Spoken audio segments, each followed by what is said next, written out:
for the national examinations. And Musungu KTN, Nairobi. To Human Rights, it has now been reported that Bob Njagi and Nicholas Oyoo were abducted while en route to meet Ugandan opposition leader Bobi Wine.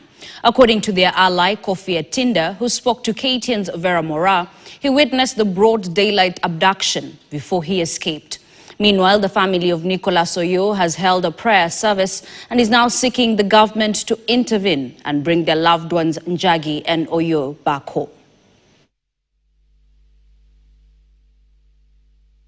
For 12 days, the names Bob Njagi and Nicholas Oyoo have been swallowed by silence since the two Kenyan activists vanished in Kampala, Uganda. In a first-hand testimony by Kofi Atinda, a survivor who was with them during the abduction says Njagi and Oyoo were abducted on their way to meet Bobi Wine.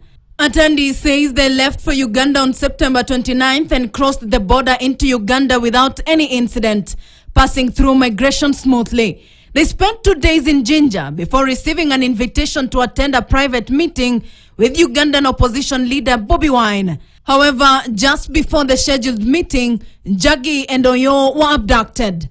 The group had finished lunch and was preparing to leave for the meeting when a van arrived. Inside were several individuals, some armed and dressed in uniform, others in civilian clothing, including one woman. All three were initially taken into the van, but once inside, Atinda was instructed to step out and lock the door of their vehicle. He was told not to re-enter the van and was assured that the others would return.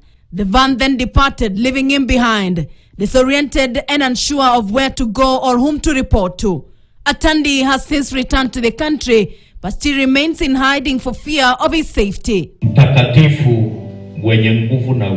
Meanwhile, back home at a local church in Ruiru, Kiambu County, the family of Nicholas Oyoo has organized a church service to pray for the safety of their kin Oyoo. I am appealing to the government of the Republic of Kenya to intervene on our behalf to make sure that Nicholas comes back home.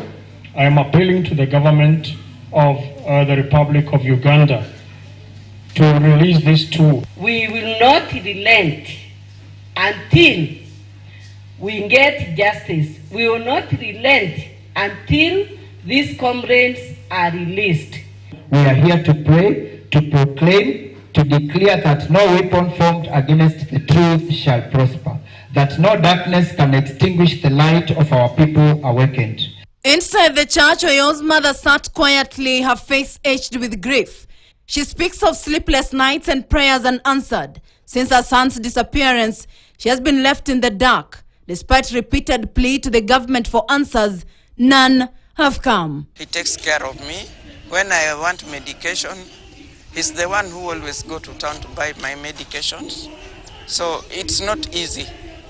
If you see the table where sometimes he sits and do his work empty, you feel like what's happening. My plea is for them to talk and bring the two, Nicholas Oyoo and Bob Njagi, back home safe. Can the president, the Minister of Foreign Affairs, Musalia Mudavadi, come out to aseme kama hawajui penye Bob Njagi yuko ama wanajua? Kama wanajua, watafanya nini? Kama hawajui, watuambie tufanye nini? Questions linger about the erosion of civic liberties across East Africa, about the normalization of fear, about governments that treat dissent not as a right, but as a threat, and above all, about how long silence will be allowed to speak louder than justice. Vera Mora, KTN. Elsewhere, presidential aspirant and activist Boniface Mwangi has claimed that his life is in danger after a